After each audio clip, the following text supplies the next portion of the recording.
මේ මල්ලි ගඟේ පැනලා. ආ?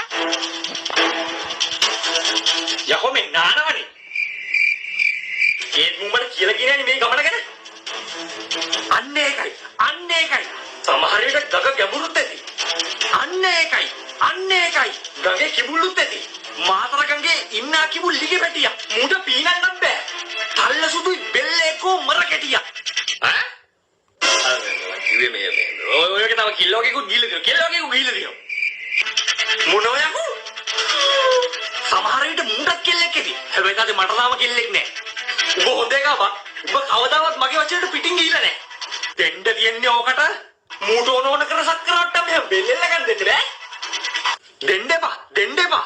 හැම ගහනම මොකව. දෙන්න තියන්නේ ඕකට එහෙම කොහමද අපේ කමතර පිටින් ගිහින් ගෑනු ගන්නේ. දෙන්න එපා. දැන් හරියට කිව්වත් දෙන්න දෙපාද? ආම්නේ නෑනේ.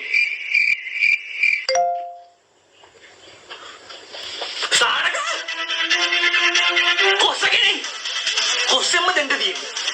මෙහෙන් කොස්ස දෙන්න තියෙන්නේ ඔකට. ඉලෙක්ට්‍රිසිටි බෝඩ් එකකින් උඹට මැසේජ් එකක් ආවා. ඈ? රත්තරන් බබා මම බත් කෑවා. ඔයාලා බත් කන කවන්න දානවා. ඈ? සාරක